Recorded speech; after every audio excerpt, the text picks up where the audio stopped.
Okay, today's lesson we're going to be factoring, and sometimes people don't understand what factoring is, and we need to factor in order to solve equations.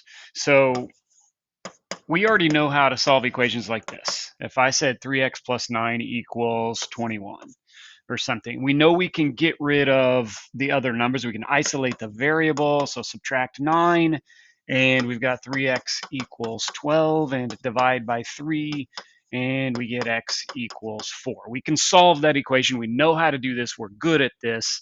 But then all of a sudden, you might get an equation that looks like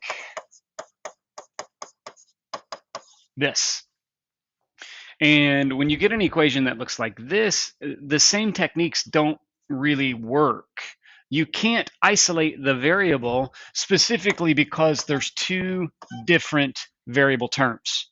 X squared and x, there's two different things. So the word isolate means get it by itself, but it's literally impossible because there are two different variable terms. And so we need a different technique, and one of those techniques is going to be factoring. So before we can factor, we have to identify which type of factoring it is, because there's more than one different way to factor. And it kind of depends on what the problem looks like. So I break it down into four main types. There might be some other types, but the ones we see the most are GCF, which is greatest common factor. Easy try is an easy trinomial. Hard try is a hard trinomial. Those two look very similar. And difference of squares. So GCF, greatest common factor, you need to look around, and you look down here at these different blue examples. And for example, this one is a GCF problem. And what you're looking for is what can each of those terms be divided by. So you see how both of those numbers, 4 and 12, can be divided by 4? But they also have an x in common. They have a common factor. I would call this a GCF, and I would treat this problem differently than I would treat an easy trinomial like this one. This one is an easy trinomial. Tri meaning three terms. 1, 2, 3 terms. And this is what an easy trinomial looks like. But this is what a hard trinomial looks like. And the main difference between an easy trinomial and a hard trinomial is this number in the front. All right. I treat them pretty much the same, but a hard trinomial is harder because that 3 in the front makes it harder. So in order to be good at this lesson and this chapter and factoring, you have to be able to identify which type of problem is which. So if I look at this 3x plus 6 right here, you need to think about, is there something in common? Well, it can't be a trinomial because there's only 2 terms, so it's definitely not one of those. Difference of squares, difference means subtract. It's definitely not a subtraction problem. This is a GCF problem. Both of those terms can be divided by 3. Both of those terms have a 3 in common. This one is a difference of squares.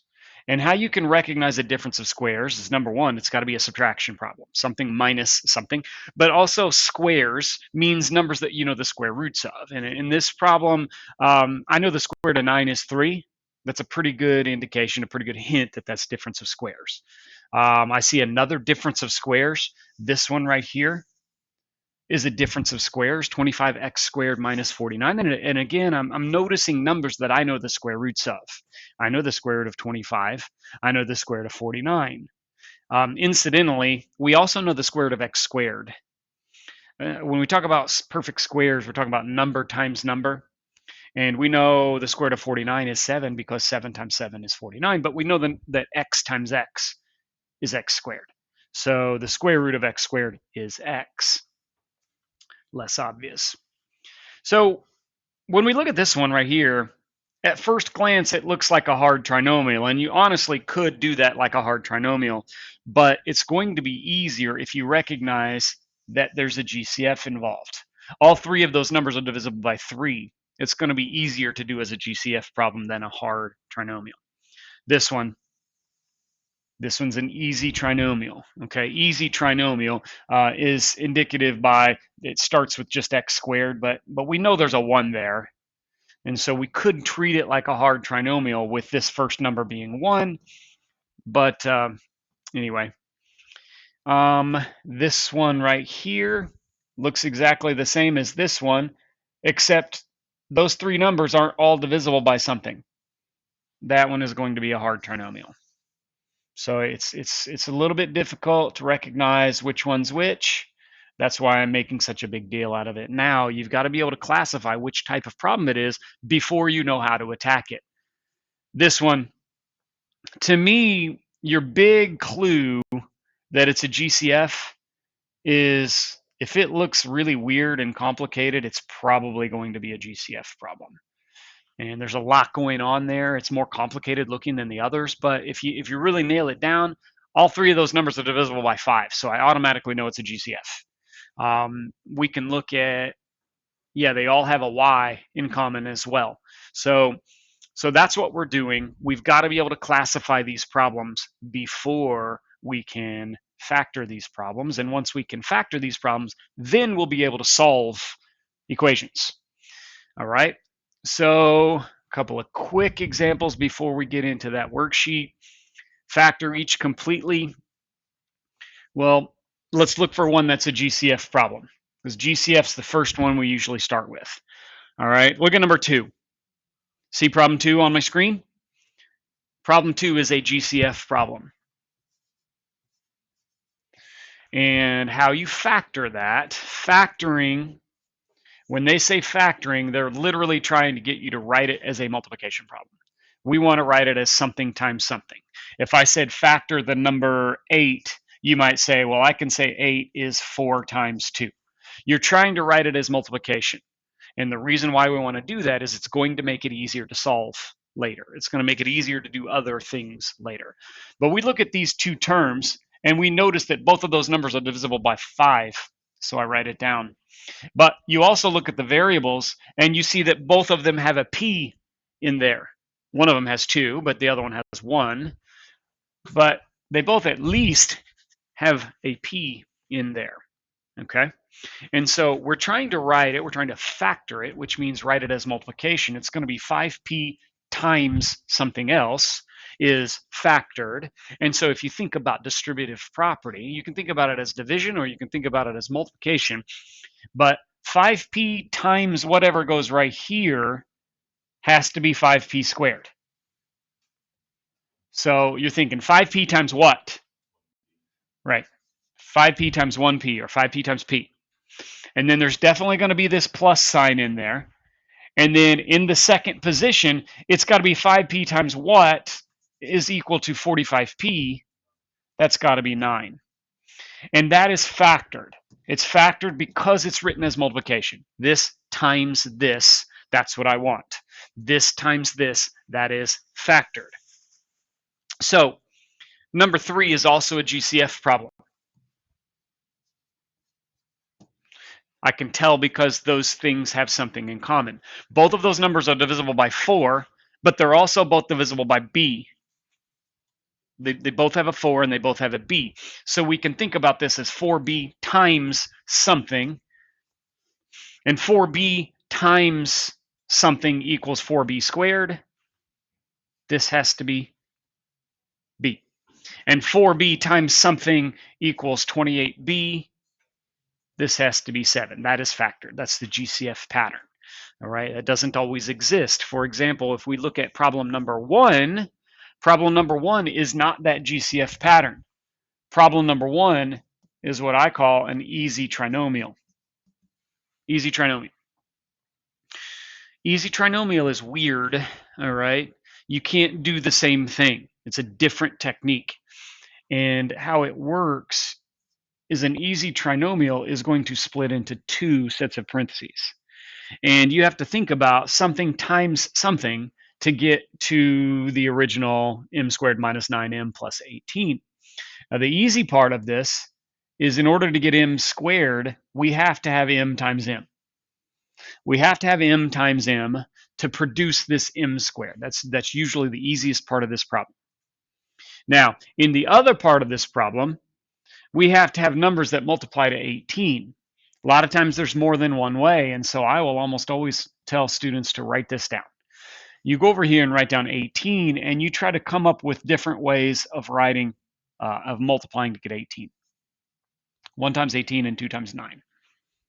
And 3 times 6.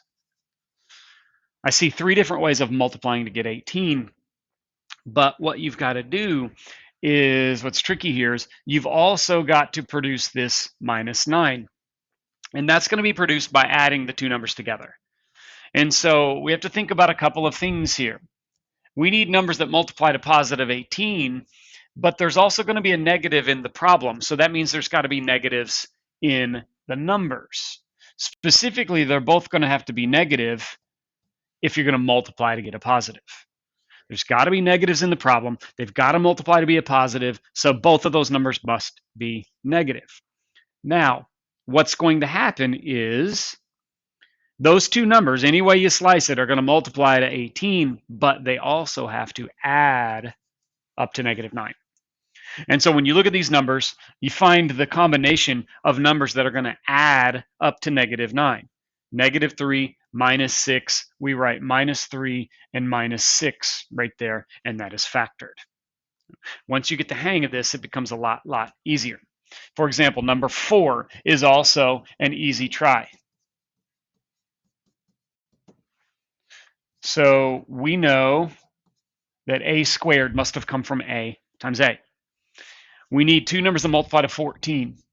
So there's not a whole lot of things to consider. You need numbers that multiply to negative 14. So that means that one of the two numbers is negative. And they also have to add up to negative 5. So you're thinking, well, if I've got a positive 2 and a negative 7, that would add up to negative 5. That's going to be what I want. Now, one more here. Number 7. Look at number 7. Number 7 looks like a hard trinomial, but you always want to look for a GCF first, because if it's a GCF, it's going to be a lot easier. And in this case, I see a GCF. I see 3 numbers that are all divisible by 4. Now, you can't say 4k, because all 3 of them do not have a k in them. All 3 of them are divisible by 4. All 3 of them are not divisible by k. And so if I think about it as a 4 times k squared, and 4 times 7k, and 4 times 12, I've got that. But what I've produced in this case, I've got this thing in parentheses that just so happens to be an easy trinomial. So this one does two things. It does a GCF, but it also does an easy trinomial. That easy trinomial right there is going to split into k and k. Now don't forget you've got a 4 in front.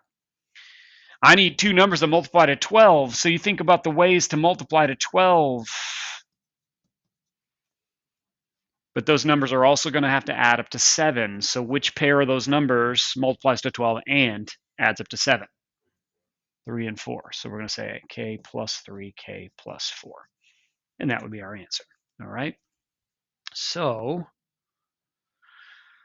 now let's go to this worksheet. All right. 8.0a is factoring review. I'm going to do some of these, and you're going to do some of these. So we look at number 1. First thing you always want to do is look for a GCF. Is there something in common? Well, I see 1, 2, 3, 4 ends right there, and I see 1, 2, 3 ends right there. Both of those have at least 3 ends. So think about it as multiplication. N to the 3rd times what equals n to the 4th? Just n. And then there's going to be a minus sign. And n to the 3rd times what would equal 9n to the 3rd? So minus 9, right? There's no more n. I don't need another n. I've already got 3 of them. But yes, that's it. N to the 3rd times n minus 9. And so that is multiplication. And when we're talking about factoring, that's what we're doing. We're trying to write it as multiplication. So then, number 3. Number 3 is an easy trinomial. That's an easy trinomial. That's the one that's going to factor into 2 sets of parentheses, 2 binomials. 2 binomials. I need numbers that multiply to -6.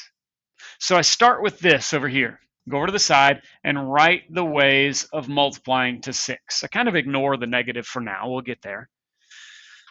Knowing that it multiplies to -6 tells me that only one of my 2 numbers is negative. So what you have to do is figure out how to make one of those 2 numbers negative, and then they'll add up to -5. Now somebody might say, well, if I make both of these 2 numbers negative, that'll add up to -5. But that's no good because those 2 numbers no longer multiply to -6. We need numbers that multiply to -6, so that means one of these 2 numbers is positive. That's not going to do it. That's not going to multiply to -6 and add up to -5. This is. If you have a +1 and a -6, a +1 and a -6, that's going to do both the things that we need. It's going to multiply to -6 and add up to -5. All right, that's factored. Look at problem number 5. That looks an awful lot like number 1. It's a GCF problem. Both of those numbers have n cubed in them. Think about multiplication. N cubed times n minus 3. Factored.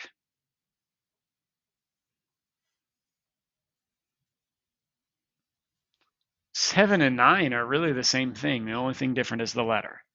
Okay, it's an easy trinomial. R and R. Pay attention to the variable. We don't use X every single time, sometimes. I need 2 numbers that multiply to 27 and add up to 12. Sometimes you just get it. Sometimes you just know it immediately. Anytime you don't know it immediately, you come over here and you write down all the different ways you can think of to multiply to 27. If you need a calculator for help, use a calculator for help. 1 and 27, 3 and 9. Those are the only ways that I can do it. I mean, you can do it with decimals and fractions and stuff, but we don't need to. We don't want to. I need 2 numbers that multiply to 27 and add up to 12. Well, that's 3 and 9. So plus 3 plus 9. So then number 9 is the exact same thing. It's just going to be x plus 3 and x plus 9. Only thing different was the variable. Number 11 looks a lot harder. And kind of a hint here, if it looks hard, it's probably going to be a GCF. Don't forget to look for a GCF. What do all 3 of those terms have in common? They all 3 have at least one n in them, right? Some have more, but every single one of them has at least one n. So think about it as n times something. Now you know you're going to have a minus and a minus, all right? You know, in order to make it equal to what we started with. So n times what would give me n to the third? N to the second, very good. And then you're going to have that minus, and n times what would give me my 7n squared? 7n, very good. And n times what would give me minus 30n? Minus 30, right? Okay, now this one's weird because we just produced an easy trinomial now. We just produced this thing, which was an ET. Okay, that's an easy trinomial. Can you think of, let's see, n and n here. Don't forget this n in the front, because what we write down at the end has to be equal to what we started with at the beginning.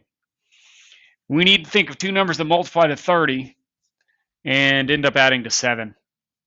1 and 30, 2 and 15, 3 and 10, 5 and 6. Can you think of a way of getting 7? 10 and 3? That's going to work. Okay, now just make sure your signs work. They have to multiply to negative 30, so that means one of the 2 numbers is negative. All right, which one's going to be negative so that they add up to negative 7? If you go negative 3 and positive 10, is that going to add up to negative 7? It's got to be positive 3 and negative 10. Positive 3 and negative 10. Now that's going to add up to negative 7. So that's going to be n plus 3 and n minus 10. All right, that's a tough one. We had to do a GCF and an easy trinomial there. All right, 13. Always look for a GCF first. Anytime it looks hard, it's probably a GCF. You see something in common for both of the terms? What do they both have? They both have an x. So think about this as multiplication. That's what we're doing when we're factoring. We're writing it as something times something. X times what? X to the second, right? It's going to be a minus sign. X times what will give me 9x? Right. Now, this is the first time we've seen one, but now this is a difference of squares pattern. All right, that's a difference of squares pattern. And right here is difference of squares. Remember I said difference of squares, you've got a subtraction. It's difference, it's subtraction. But it's also got numbers that you know the square roots of. Okay, numbers that you know the square roots of, like square root of 9 is 3, right? Difference of squares acts an awful lot like an easy trinomial. If you did an easy trinomial and you said x squared plus 0x minus 9, that's kind of what it's like. You need two numbers that multiply to negative 9 that are also going to add up to 0. Can you think of what two numbers to do that? Two numbers that multiply to negative 9 and also add up to 0. Negative 3 and positive 3, exactly. But remember, we said the square root of 9 was 3. So we know we're going to use a 3. You're just going to use a plus and a minus. So this almost looks exactly like an easy trinomial. We just need two numbers that multiply to negative 9 and add up to 0. That's going to be plus 3 and minus 3 right there. Don't forget your x in the front that you started with. Your GCF of x in the front has to be there. Because what you end up writing down has to end up, and it has to equal whatever we started with. We look at number 15. Is there a GCF? All three of those have a b in there, right? All three of those have a b in there. So think about it as multiplication. B times b squared minus b times 6b. Be careful, your sixes and your b's don't look exactly the same. Sometimes that's difficult to do. And b times plus 9. Did we just produce another one of those patterns? We just produced an easy trinomial now. We started with the GCF, and then we produced an easy trinomial. So easy trinomial splits into two, like this. Easy trinomial, we need two numbers that multiply to 9 and add up to negative 6. So 1 and 9, 3 and 3. How are we going to multiply to positive 9? Yes. Negative 3, negative 3. Very good. Negative 3, negative 3. What's wrong with my answer right now? Got to have the b in the front. A lot of times people will forget to put that b in the front. Next one. If it looks big, if it looks confusing, if it looks difficult, it's probably a GCF. Are all three of those numbers divisible by 4? Maybe? Let's see. 76 divided by 4 and 360 divided by 4. Yeah, okay. They're divisible by 4. There's a GCF of 4. You get 19 and 90. So GCF of 4, all three are divisible by 4. 4 times b squared plus 4 times 19 would equal 76. So 19b plus, and 4 times 90 would equal 360. I just made another easy trinomial. I made an easy trinomial there. B squared plus 19b plus 90 Sometimes you can just see it, can't you? You need two numbers that multiply to 90 and add up to 19. Sometimes it just pops into your head. Boom. If it doesn't, you're like, well, how can I get 90?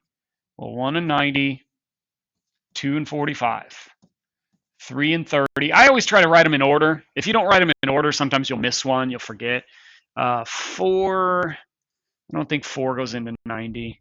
5 and 18, 6 and 15. Is that right? 7 doesn't work, 8 doesn't work, 9 and 10. If you put them in order, the left side counts up while the right side counts down, and then they meet in the middle, and that's how you know you're done. But anyway, I'm looking at these numbers right here. Those two numbers multiply to 90 and also add up to 19. Last problem, 19, 2m squared plus 2m. That can't be an easy trinomial. It's not a trinomial. Trinomial has 3 terms. This only has 2. This is a binomial, all right? But it could have a GCF. And a lot of times people mess this one up. This is tricky for most people, all right? What do they both have? They both have a 2 and they both have an m. Now, think about it as multiplication. What we write down has to equal what we started with. So there's definitely going to be a plus. If you get rid of the plus, then you messed up, okay? So think about it. 2m times what gives me 2m squared? M, yes. And 2m times what gives me exactly 2m? Good. Everybody misses that one. They just like cancel it out and it's gone for some reason. But what we write down has to equal what we started with. That is factored. By the way, if I ask you what are the factors, you're looking at what things are being multiplied. So in example 17, if I said what are the factors, well, we've got a factor of 4 because it's 4 times. And look for the multiplication symbols. Another factor of b plus 9 and another factor of b plus 10. I see 3 different factors because 3 different things multiplied together.